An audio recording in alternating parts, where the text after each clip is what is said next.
Hi. Hi, how are you? I'm good. Is it Friday yet? No, ma'am. It's I only really Wednesday, like your huh? jacket, though. Thank you. I saw your text message to me saying that you also liked my nails. Thanks. You're welcome. They're very cute. I'm not going to show you mine because I took them off. Oh. So they're ugly.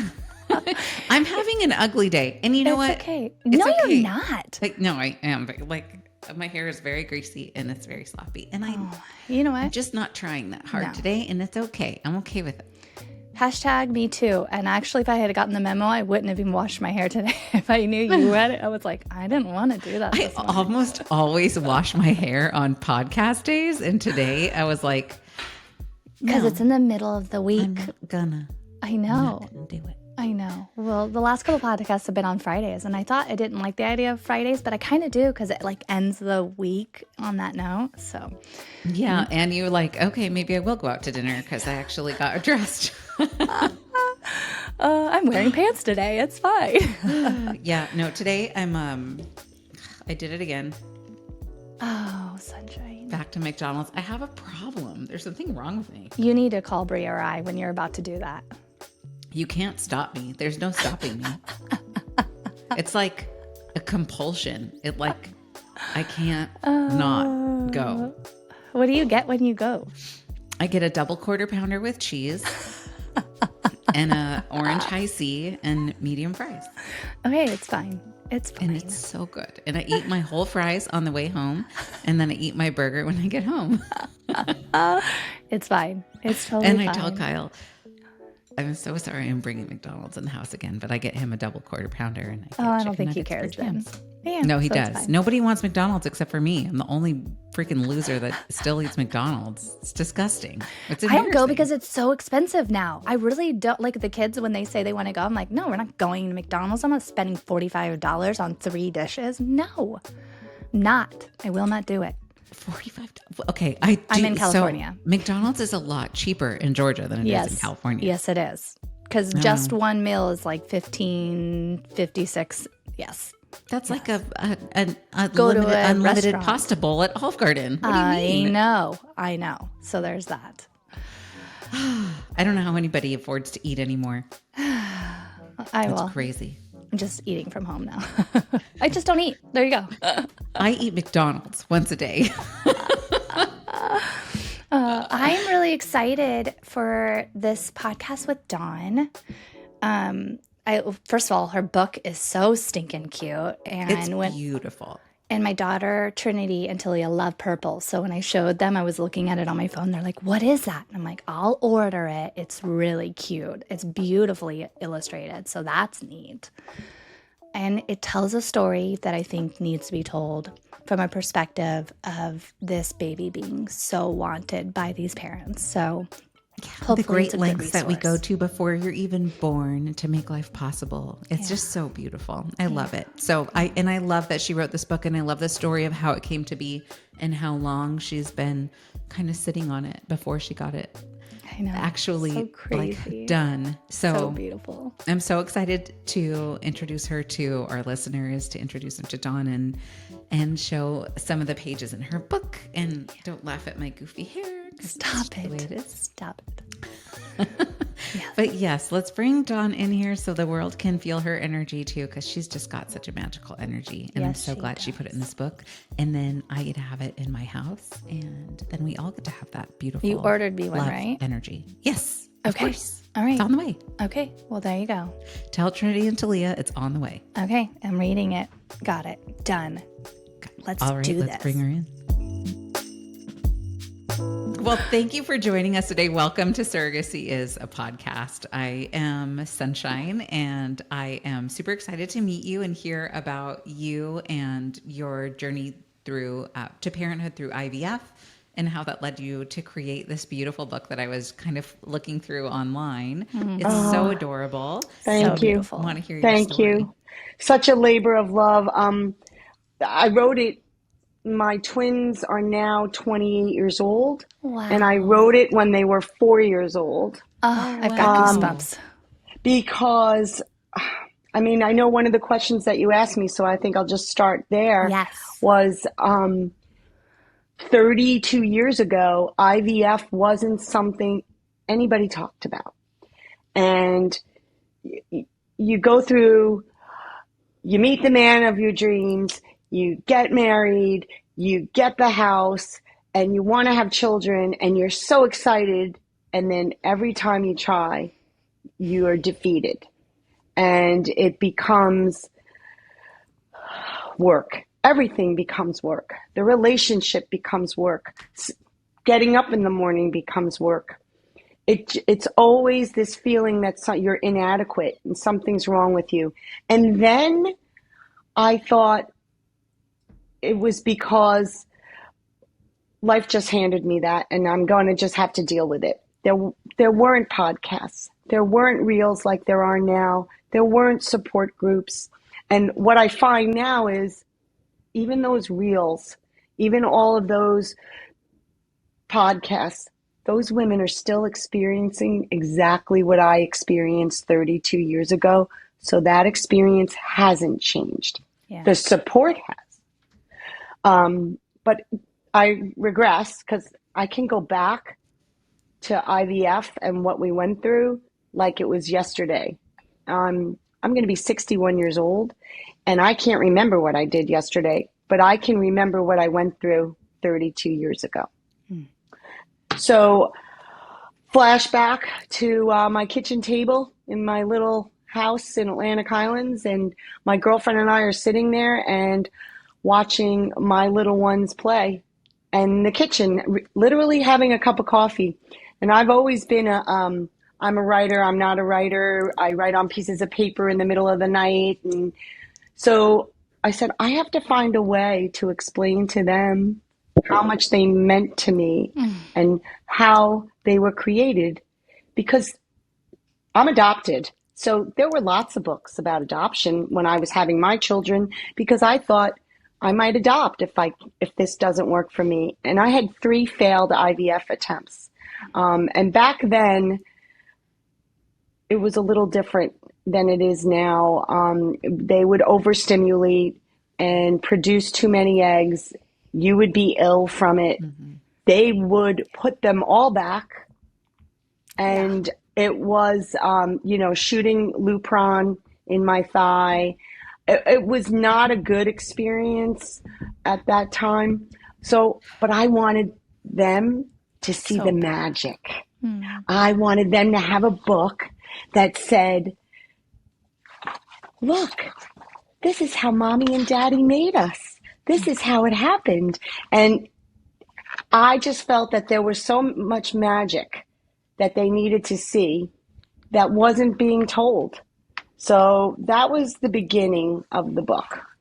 And it took 24 years for me to self-publish because time took over. Yeah. And other children came into my life. We were blessed with more children. And I would go to workshops and I would meet with other writers in New York, and I would talk to them. And there was no place for my book. No place back then.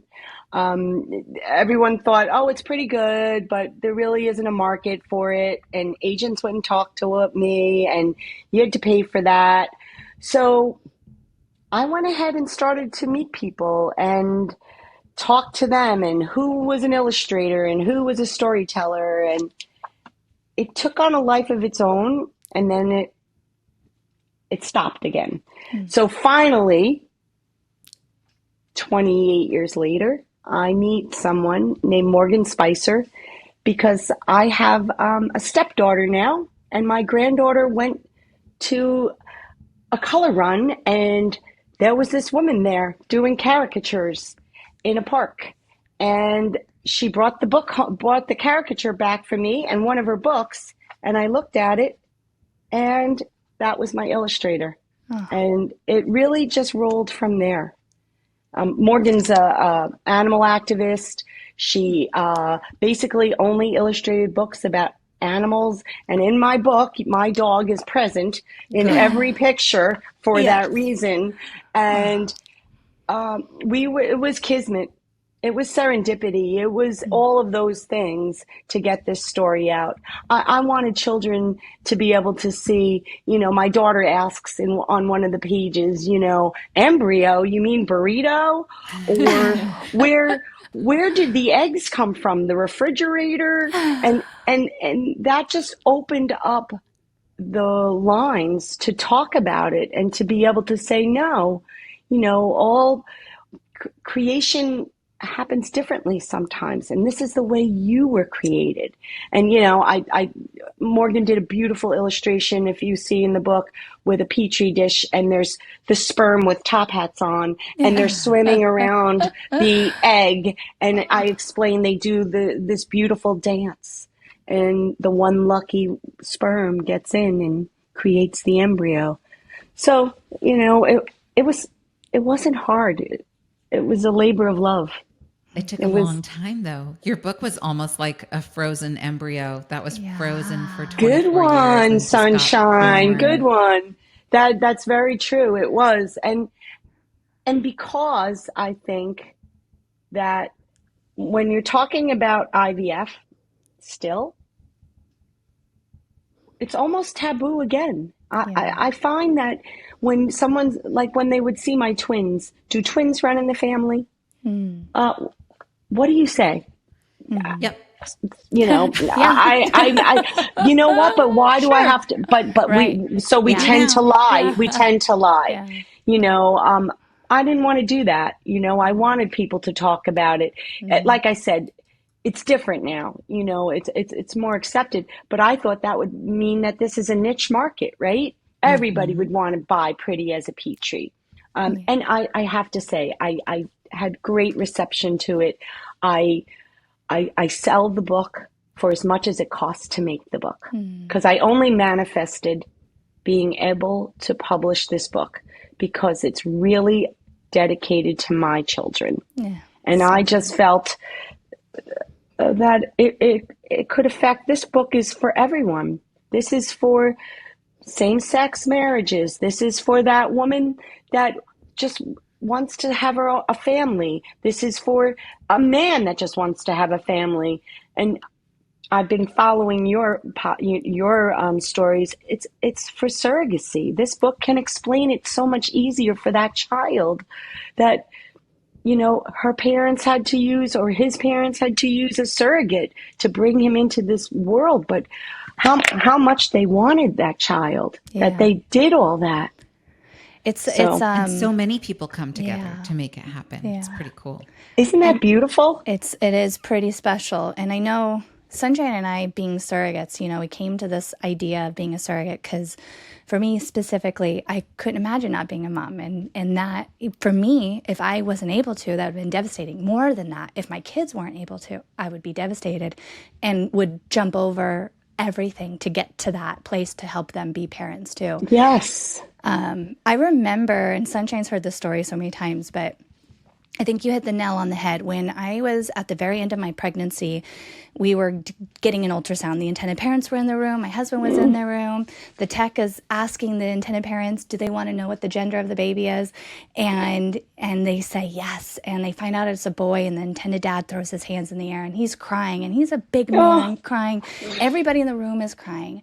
Afterwards, the tech had looked at everybody and said to me, thank you. And I was like, thank you? Why are you thanking me? And he said, look how many people came together for this desire that these parents want to be parents. And you think about the attorneys, the doctors, all of the people that come into play for this to happen isn't some little feat. This is huge. This is huge.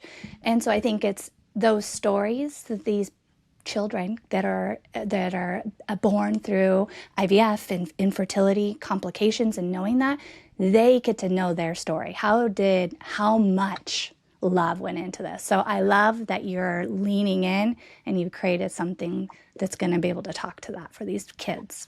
What you just said is exactly what I say in the back of the book, and because I want this to be for everyone, right? So I do write, if I may say this. Now I was finally able to share my story the way I always pictured it. Now I could share my experience with IVF, not only with my family, but with other people who have started their families differently as well. I hope my story can help other families explain to their children how much they were wanted and how families start in so many different ways, but that love is always the common ingredient. And that's really it. You know, we can listen to other people talk about why don't they do this? That was always the worst. Like, well, you know what? That's what, that's the way it is. It's God's will. It's that. Well, no, that it doesn't have to stop there. There's people like you that give of themselves because you're getting something from that too, right? Aren't we all? Like you're part of a bigger story. Yeah, bigger story. And how exciting is that? Yeah. I know one of my children, maybe both, might need a surrogate, and that's for another podcast too. But I'm just excited to see the future for IVF and for families starting however they can, just to bring For more wanted children to come into the world, into the loving arms of their parents, and everybody come together to make it happen. It's very, very special. It is. And we're Yeah, blessed and why wouldn't it that be we're the God's will for vessel, that to that we're the happen? vessel, right? You're a vessel, a beautiful vessel. I mean, the word vessel is just, I don't know. It's one of my favorite words. I love being that vessel. I loved being pregnant. It was always just special to me. And it must have just felt like a miracle when you finally had that success and you had maybe stopped hoping or were baiting your breath the whole time. Almost 5 years of trying to have my children. And it was quite the journey, and it was a roller coaster ride. And the medical profession, God bless them, but they are so sterile and so cut and dry that the idea that you should feel happy is a very hard place. And I think that that needs to be said more and more so women do get that support. That, and we need to support one another because we're not going to get it from any outside source. We have to always be there together. There's a beautiful book called The Red Tent by Anita Diamante, and it's an old book, and it's about women back in the olden days that were always together during their cycle, the moon, and they would put henna all over them, and they'd stay in one tent together while they were going through that. And during the birth, they were all together. No men were allowed. Men could bring things in from the outside. And it's about us supporting one another all the time. So, That's beautiful. yeah, I think so. Like that. The men can come and bring us stuff. That's Yeah, bring us stuff. Things. Just don't come in. You don't come Snacks. in. Yeah, snacks. Treats. So Get out of here. 5 years in, you find out you're pregnant, and then did that one embryo split, or did they transfer a couple embryos? They transferred 6. Oh, I thought you were going to say that. They did that then. Yep. Yes, they did. Yes, they did. And I don't know where we want this podcast to go to talk about that, because that's not pretty. No. There's not all pretty there. I know they've changed that process, and I think technology and really the scientific ability to test those embryos and making sure that embryos are genetically tested and then only transferring one, those things have really evolved in a way that's safe for all, thankfully. But I know. Absolutely incredible that what they can do now. I mean, the one thing they did do for us, because they kept finding, was ICSI, and they weren't doing that originally, where it was just to see if they would fertilize. Literally would go into the doctor's office on a Saturday, and he would go in and check for me to see what was going on. And okay, well, this one's looking better after we did the transfer. And okay, well, you'll have to come back next week. And it was a trek all the time. And yeah, they put 6 back. Wow. So How It do your was, kids now, as adults, now that you've published your book, what do they think of it? well, I Yes, had a that's book my question. signing at our local arts council, and it was standing room only, over 100 people for signing. And my son lives in Austin with his partner, so he wasn't able to come in, but my daughter, Caroline, was there. And they're just thrilled and just so happy that I'm able to tell the story. And when they were little, Sunshine, I didn't tell them the story. Like I just didn't. When it came time for that birds and bees Yeah. conversation when they were a little bit older, I still didn't tell them. I didn't know how to say it back then. So when they got older and they knew that I was always writing, I was always in the office, I was always doing something, and they saw it when they were little, but I didn't really explain it. And I just want people to be able to do that. I know someone who purchased my book and then was nervous to give it to someone because she wasn't actually telling people that she used IVF. So that's why I think the book's that much more important, because we're still kind of there, right? Or Hmm. I didn't notice you were pregnant. Well, why would someone ask a question like that? The person probably used a surrogate, right? So we don't look at that the right way either. I, I, I don't know. I just think your voice needs to be heard for everyone who wants a surrogate or use a surrogate. And I think that there has to be more conversation that children should know about it. They won't even let me read this book in a school. Are you serious? Yeah. That makes me sad. It Yeah. makes me sad because it does more harm by not telling the kid, because I learned in my teens that my dad wasn't my dad and that I had a different dad. And that reality of Oh, feeling like everybody knew besides me, I was angry, I was mad. yes. And Yes. had I learned that early on, I know so many families who did tell their kids as soon as they could understand and start sharing that. And there isn't, let me rephrase that. There's no right or wrong, because I think as parents, we just want to, we're healing a hurt heart ourselves, having to even go through this process of needing IVF or anything, right? But also navigating, how do we make sure our kids don't feel left out or out of place. And so I now, as an adult, can look at my parents where I was angry that I didn't know, but I have a Right. different perspective as a parent now, that, okay, they did exactly what they could in that moment, but it's just bringing awareness. It's those voices like yourself and other parents who are able to say, this is how I navigated it. And maybe I wish I would have done it a little differently, or if I could, I'd go back and do it differently.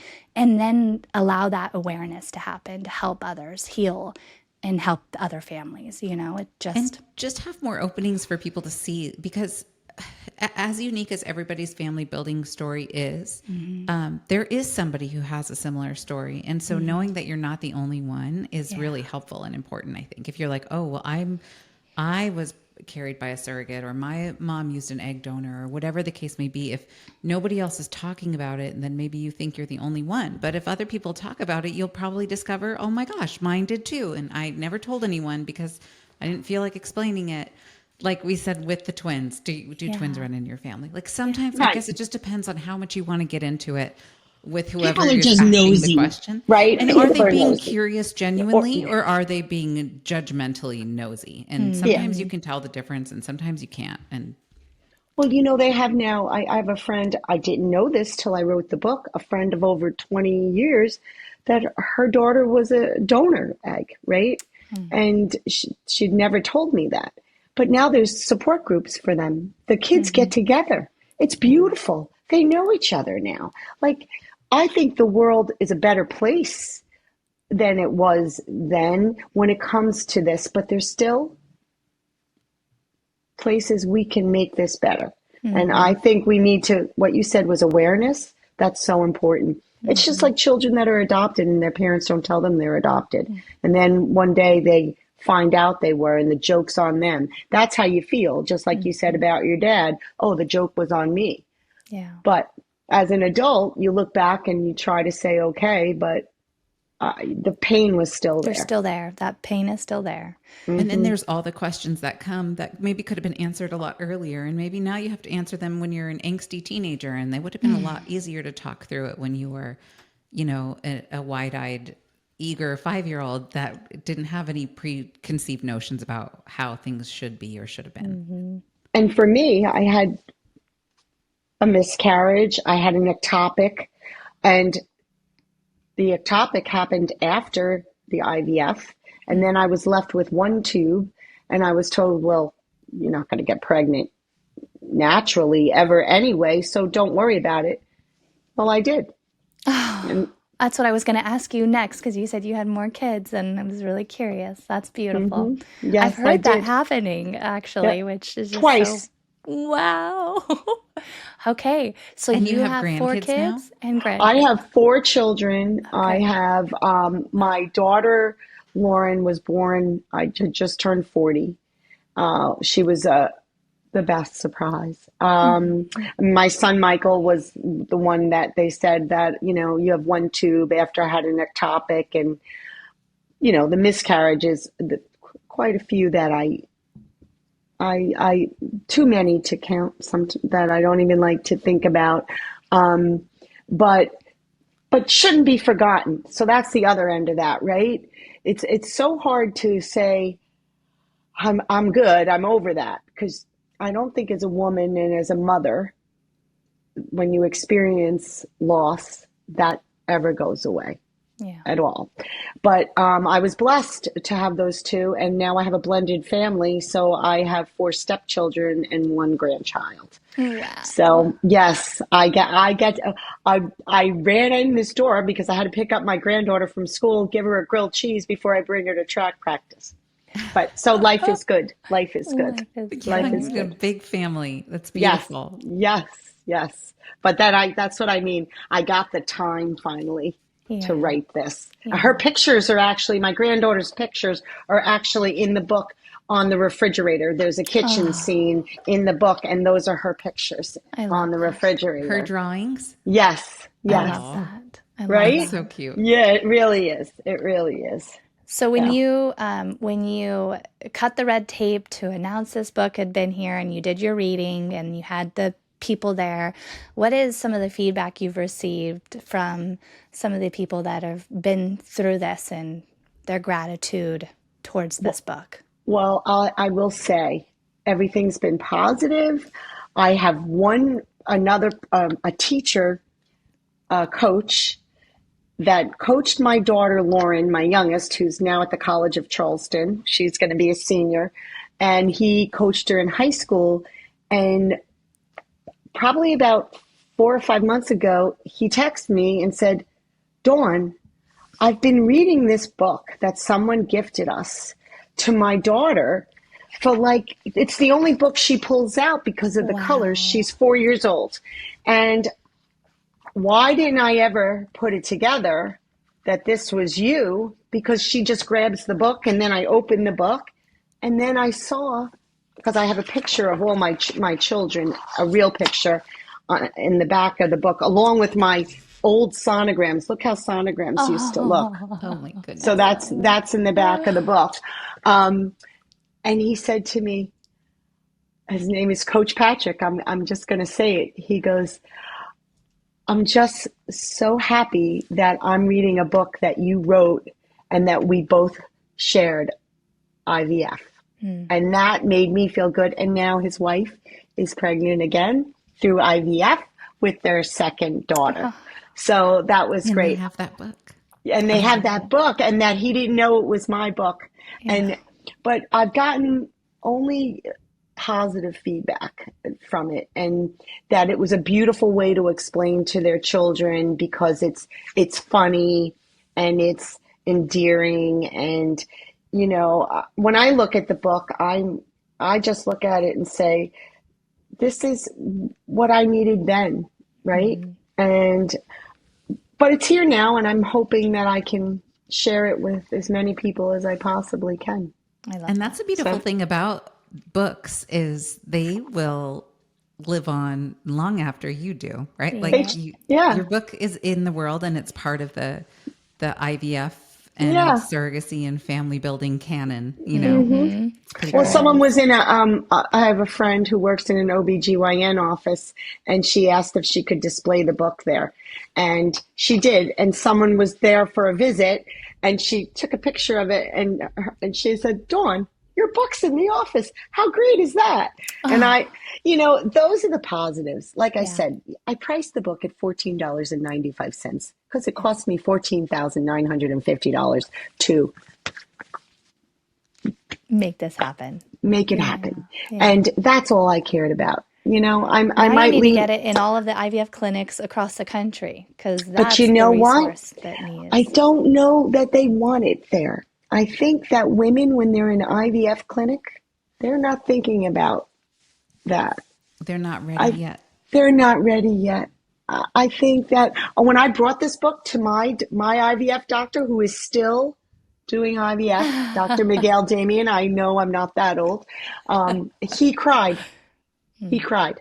mm, And that's who he was. He was mm, amazing. And but that isn't the place, right? That's the problem with that. mm, I'm peddling it on my feet. mm-hmm. I brought it to a little independent bookstore here. We have a town, Asbury Park. I brought it there. You know, Can you find it'll it on any platforms? it, Amazon? it's on Amazon, and Okay. I did finally relent. And everybody was like, "Why aren't you on Amazon?" I said, yeah, "It's not organic enough for Mm, me." It's on my website. I have a website, and I'm in a couple of stores, and I'm, boosting ads on Instagram. Someone said to me, "Oh, you don't have enough followers. You know what you could do for 14.99?" I don't, I don't want to do that. yeah. I want people to want to see it, right? Yeah. So I have a few Instagram posts. I'm doing the best I can that way, but the few people that I have exposed the book to, they love it. And Yeah. isn't that the joy right there? And that you contacted me and that now I'm following you and seeing what you're writing all the time. And I love that. And like I said, that one of my children will probably need a surrogate. Mm, So you know, we're talking to the sister, the younger sister, who said she would be happy to do it. But mm, you know why? Because IVF is alive and well in our family yeah. because it's part of the discussion, right? Yeah. So it should be. So And anyway, it's good to know if you can't have a family the traditional old-fashioned way, that doesn't have to be the end of the road. No. There's so many diversions and different paths you can take to get there. You don't have to give up. Yep. There's so much hope and love. yes, hope, yep, and love, And I right? and I love the title of the book too. I love Yes. it. Yeah. Was it hard for you to come up with the title? So that's the funniest part because we were sitting, my friend and I, at the table, and I kept saying, it's got to center around the Petri dish because the Petri dish is like the stork, right? You know, that the old story about the stork. And so that's your central figure, right? Well, we don't have the people, they're the central figure, but everything starts right in that Petri dish. Yeah. So I was like, that's going to be easy. And I was looking for something that just kind of connected, and it was easy. Yeah, it wasn't hard. I wanted it to be beautiful, right? So pretty as a peach tree. And you think Mm. of peaches, my girlfriend's like, that's not going to work. That's not going to work. But I had this old piece of paper I took out when you girls, said that we would be doing this, and it has my notes on it. And look at the old font. Pretty as a peach Oh. tree. And then there's Oh. pieces stained with tea and coffee and just all my notes. And yeah, that part was easy. Yeah, the book wasn't hard. Yeah. I It's coming from your heart. yeah, I guess so. I was just Hmm. watching the kids play and thinking what they would think when I talked about eggs and fishing, and it came together. I guess I love books and I love reading. I mean, I'm reading a children's book for my book club now. We're grown women and we're reading A Tree Grows in Brooklyn, like because it's such a great book, Yeah. right? And there's so much that you can get from them, and I don't know. Yeah, that was So easy. good. The title. Well, I love the title. Thank you. Pretty as a Petri is Yes, perfect. yes. And you didn't tell your children until much later in life about your IVF journey and how they came to be. Now looking back, would you have told them earlier if Yes, you were more prepared, and if you had had a book like this in your hands, would you have felt more empowered to share that story with them earlier? absolutely. Absolutely. I looked for books. I didn't know how to explain it without drawing the pictures. Or That's making it scary? Yeah, yeah. Well, like I said, it was a bumpy IVF, and it was not an easy pregnancy, and so there was trepidation for me in explaining how they came to be because it wasn't perfect, if Yeah, that makes any sense. it And I does. wanted them just to see the pretty part, Yeah. not the other parts that I experienced with their, and that their dad experienced too. Yeah. So, yeah, if there was a book that could have painted it as a pretty picture, I would have grabbed it, but there wasn't. So, for parents who are considering IVF to grow their family, what advice, as far as conversations that I guess, advise them? How would you advise them through that? If I was talking to a couple that Mm-hmm. was thinking about doing IVF Mm-hmm. and they were kind of on the fence about it, well, personally, that that was something that I knew I was going to do right away, right? So for me, any couple, even talking to one of my children that may be needing a surrogate, it's a no-brainer, right? So go through the steps. Be happy though. I'm going to step back a minute. The first advice I would give is that your relationship as partners in deciding on doing IVF is so important to keep the love alive and not to make it about work. Try and find that place in both your hearts that you are going to look at this and share this experience where it's not just about one person going through it because you're both going through it. And that just keep the love alive because it's very hard to go through the procedures and everything that brings you to this beautiful end result, which is a baby. Mm. Don't lose sight of what you originally were thinking when you decided to use IVF to create your family, because that can destroy things. Yeah. And I think it's important to just be whoever you're doing it with, a team, your surrogate, your partner, everybody.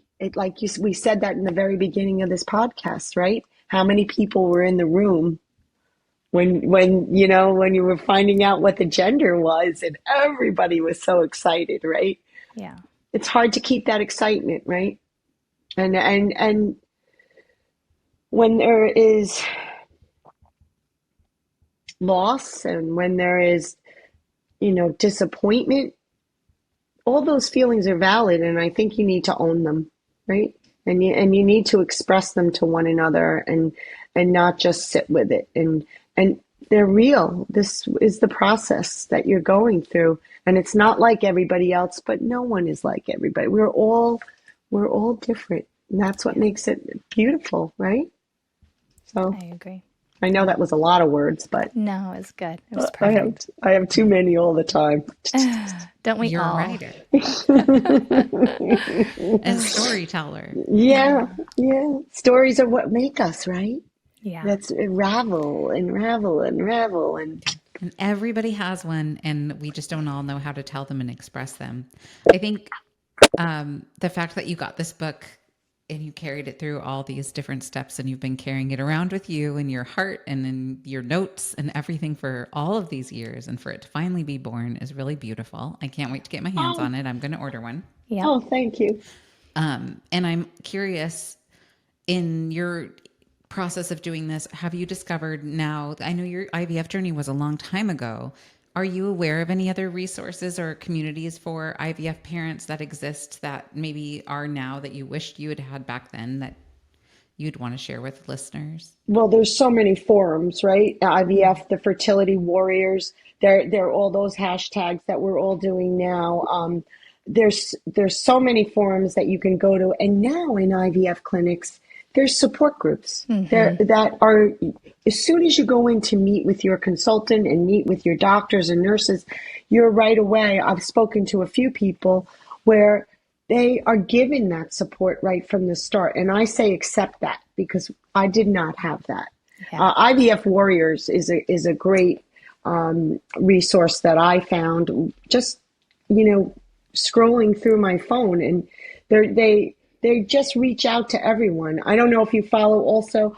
I like following independent women. Kelly Girardi. Do you follow her at all? She was an astronaut, and she's an IVF warrior herself, and and they come out, and she's beautiful, and she's smiling, and she's just, here we go again, and she makes it so you want to hear about, were you able to do the transfer? Is it a viable embryo? And she answers questions. I think that it's just become so acceptable in that respect that there's a lot of support out there for us. Thankfully. All of us. Yes. And yes. it's so good. And I'm so grateful for that, for these. Yeah, I was going to say, families. you, Casey, right, as a surrogate, do you find as a surrogate, though, that you didn't have enough support, and that's why you girls decided to do this? Yeah, not enough, right? Yeah. And there wasn't a lot of, like you said now, with podcasts and things. Like when I decided to be a surrogate, I wanted to learn everything that I could. And I looked online and there just wasn't anything. And I looked on YouTube and I was trying to see, are there any kids that were born through surrogacy that share their experiences? And I couldn't find anything like that. And I still don't see a lot of it, although we were at a conference last year and we got to hear some kids whose dads had them find surrogacy, and they shared, they're like, it's not weird to me. It's my story. It's my life. Like, It's weird that you're asking me these questions. Right. But see, that's where I wanted to get, right? Don't you want to get to that point by, I had a surrogate. I'm a surrogacy baby. Like, that's great. Like, someone else loved me enough, Yes, I mean, and I do say that in the book too, because, there's so many different families, and I didn't want to leave anybody out, but I felt that when I was talking to my daughter, she says in the book, why couldn't we just stay in the Petri dish? Like, what? Like a kid would wonder that, right? Like, why? So what? You took me out of the Petri dish and you put me in, and there's no way to explain that. So the easiest way in the book was when she asks, why couldn't they stay in the Petri dish? I just smiled and I said, because a mommy's belly is the safest, warmest place for a baby to grow and grow and grow. You did. So all of that sounds so sterile when we talk about it medically, but baby still's got to go right there in mama's belly, right? And be carried and nurtured and loved and felt. And I don't know about you, but whenever I delivered, I felt a little empty for a while. And I felt a little lonely, to be honest, because I always had somebody with me. And I loved being pregnant. I loved feeling baby move. And Yes. whenever when I did my last surrogacy journey, in the very end, when you're the most uncomfortable and the baby's moving a ton and you can't get comfortable and you can't sleep, I remember feeling her move and just thinking, like, I'm just going to enjoy every second of this because I'm never going to feel it again. This is the last time I'm ever going to be pregnant. And so I just, when I would wake up in the middle of the night because she was squirming, I would just feel her and just be like, this is so cool. This is such a cool thing. Right. I felt that way with Lauren, my last baby, because I was 40 and I was like, I'm not going to do this again. I was 39 in my last one too. Yeah. Well, I turned 40 in July. She was born in April, and I didn't expect her, and I loved every minute of being pregnant, and I loved every feeling. And yes, I was sleepless, and yes, I was grouchy sometimes. But the overall feeling, and at night, I loved just being alone with her. Yeah. Like that was, so good.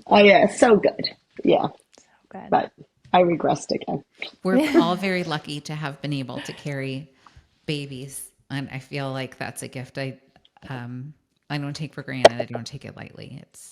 It when you're pregnant, it can feel like a burden, but it's such a gift to be able to do that. We're creators.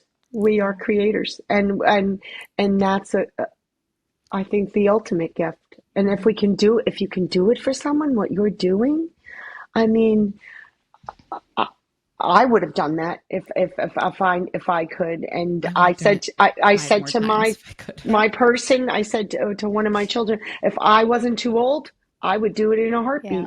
Yeah. But I don't want her to, or him or her, or they shouldn't think of that as, you know, I want surrogacy to not look like a failure. How's that? Like you're not a failure. You're fabulous. Look at what you're doing. This is your baby. This is your baby. And like I said, I was adopted and I was raised by amazing mother and father, and I was blessed. I just feel like a family is however you can What make you it a make it to family. be. Yes. Yeah. Yeah. I agree. 100%.